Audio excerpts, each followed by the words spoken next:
Oh, gosh, so much. It is, Well, it is so much, and it's overwhelming. I actually, my brother passed a few weeks ago, oh and yeah, man. and it was not COVID related, but because COVID was happening, it has made it challenging to really honor his life. We didn't do a Zoom funeral; we cremated him, and we're waiting to do a memorial service in maybe the fall or even winter at this point, depending on how long this goes on. And it's just overwhelming. I think there's a collective grieving happening right now as you watch the news and hear some awful stories coming out. I think uh, things like depression, anxiety, all these human responses to this, to the loss and the uncertainty, has really just come to a head. Almost in a way, the silver lining is that it's almost made it okay to grieve. Whereas before, Right. oh, you lost somebody. All right, well, I still need you to hit X numbers, or I still need this from you by next week. Yeah. It's Yeah. now it seems like we have room to express these feelings in a way that I haven't seen. So Yeah, which is this is crazy, but that's a good point that you said. That is a silver lining. And not only, like you said, well, you have room because there's more of a corporate understanding because so many people are going through the same thing.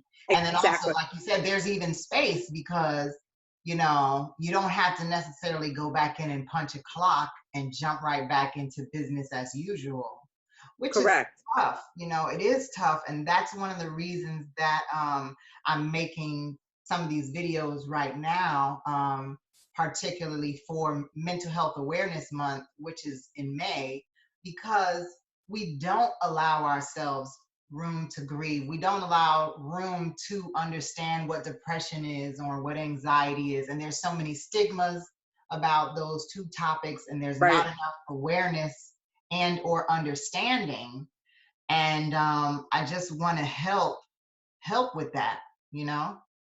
So I Right. appreciate you being willing to come on here and share. Definitely. So with that being said, at what point did anxiety ever become a thing for you? Like at what point did the word anxiety even have meaning in your life?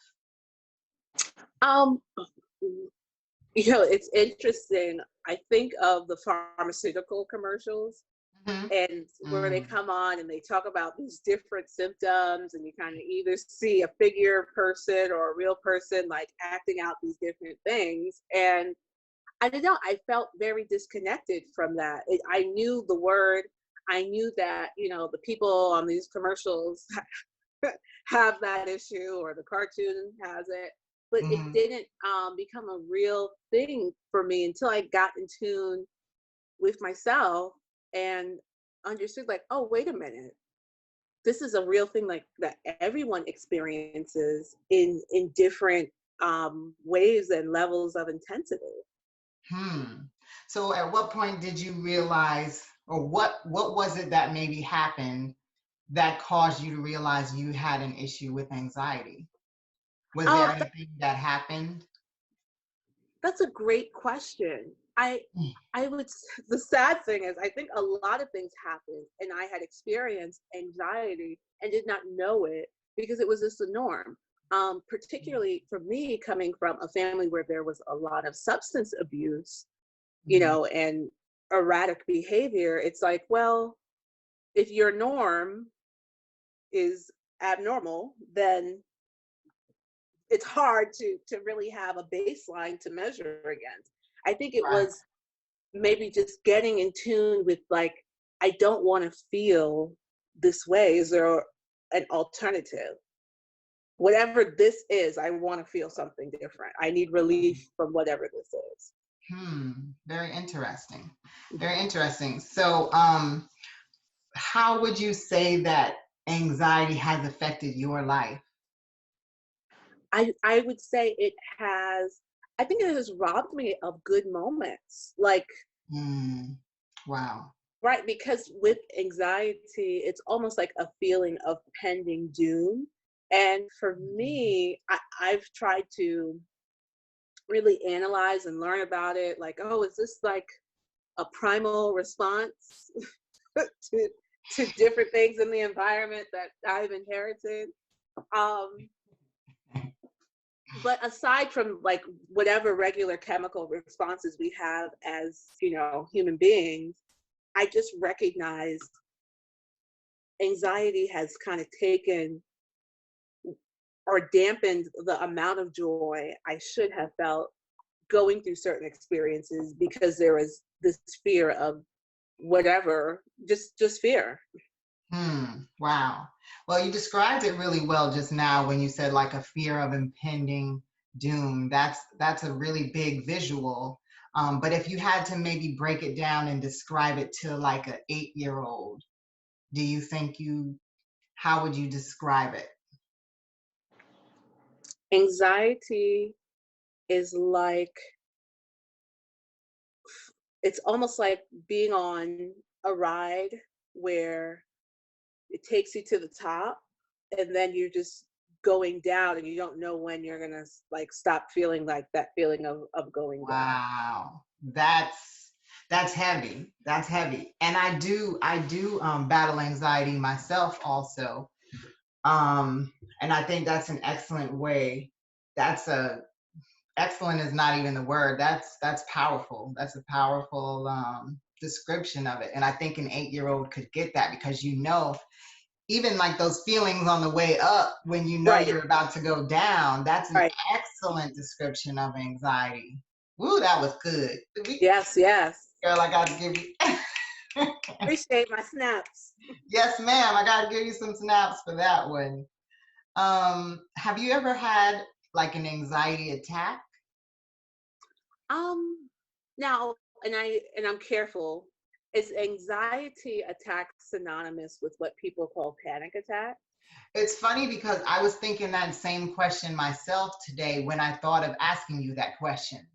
Mhm. I was like, I've had something, but I don't know if it was a panic attack or an anxiety attack. So I don't Okay. know the answer to that. Well, Um, well, I can say what I can say is I've had moments where it was just overwhelming. Um, and it's funny, as I kind of have done a lot of internal work on it. I think I think part of it is this society, sometimes by design. Like, I've done a lot of things to help manage my anxiety, like not watching or over consuming news that, mhm, would right. instill that kind of fear, because I think there are anxieties that come up as a natural part of living.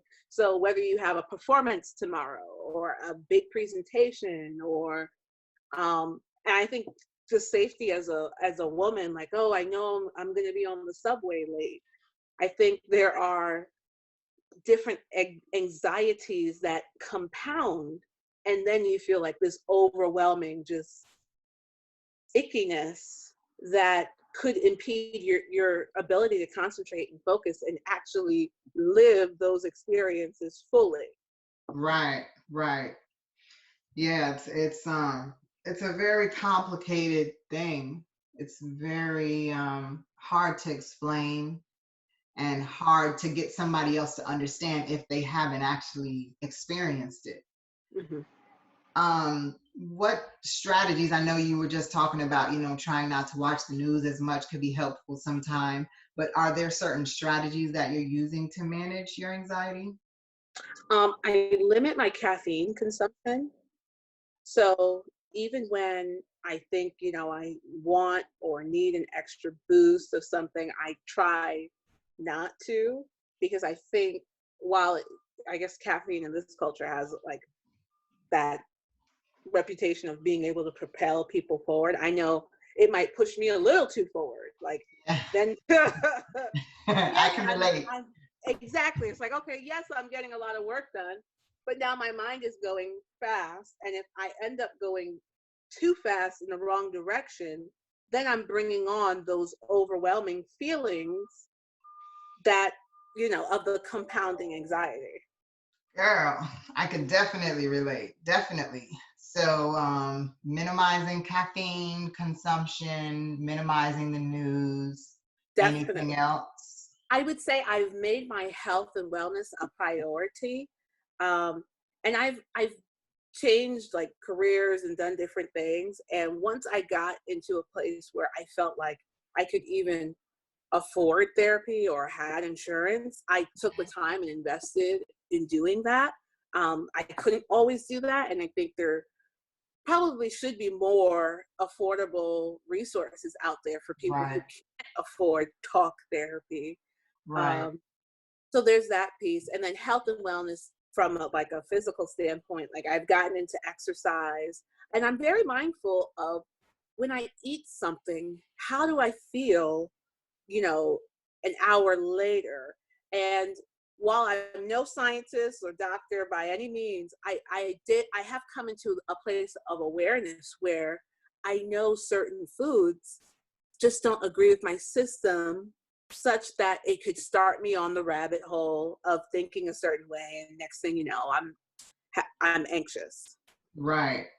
Yeah, definitely. You're making some really good points. Like our health and wellness is so important, like even taking time for myself, taking time to unwind, light a candle, Right. read a book, or, even if it's just like journaling, taking time for self-care and to like help ease those thoughts in your mind and those worries that try to come up and be overwhelming. Um, and like you said, the food that we eat, our gut health, our nutrition, those things definitely play such a big role in our mental health and wellness. Definitely. And I love that you use the word self-care, because I had to go through a season of learning to put myself first. I think particularly in our community with a lot of people of African descent, it's almost like the women, you're all supposed to be workhorses, whether Right, that in a traditional setting or at home, or take on um, things that really just aren't your responsibility to take on. And it's like the Superwoman Syndrome, the fact. needing to be all things to everybody, like that had Except to for go. to yourself. Exactly. And coming to a place of recognition. We talked about connection and friendships and relationships of requiring more, like, or Right, at least requiring what I'm giving. right, right, right. So that I don't feel depleted. Man, yes, yes, yes, girl. Child, speak. Um, So, what about with COVID-19? Would you say that that has, exasperated your anxiety, and or how are you coping during this time?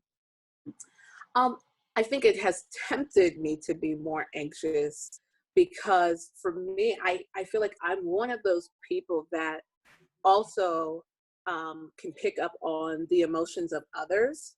And so I have to be Right, mindful of protecting myself from even other people's energy. And if we look at what's happening in our macro environment, I think there's a collective uncertainty. I mean, there has sure. not been a week that has gone by since this crisis began that I haven't heard of someone I know or someone I know of being laid off, or going through some type of precarious situation related to this crisis. So I think there's collective uncertainty, collective anxiousness, people feeling like they can't make ends meet, or that, hey, I was just getting ahead, and now I'm down and out.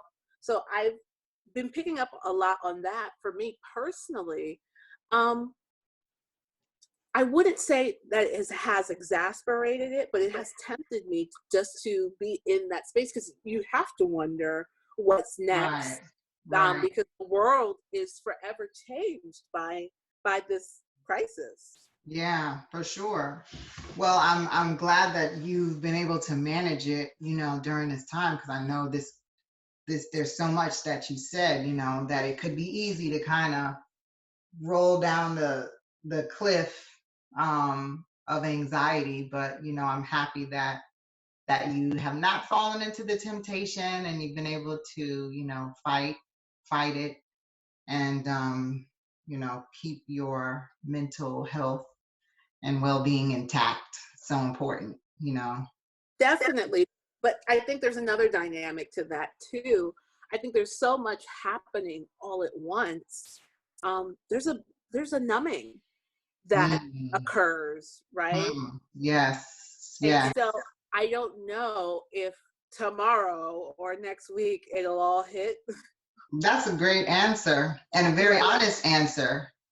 And you know, and I agree. I do believe that's probably where I am, as well. Like, you don't even know what to feel or how to feel. So it's a little bit hard to know if you're managing your feelings well, because Right.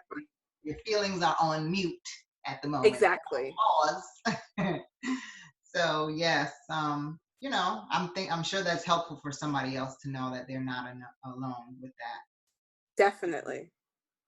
I really appreciate you coming on here and sharing and being transparent, and helping other people know they're not alone, giving people some tips. And unless you have something else that you wanted to share, I would lastly ask you, if you had a close friend that was battling with anxiety, what would you say to them? Well, I have a way of making light of things, even though anxiety is a serious thing. But I kind of have become, in certain circles, the West Indian friend. So I'd be like, girl, let's make a ginger chamomile tea. I'd tell them to Hey, make some tea. hey, that goes I a long would. way.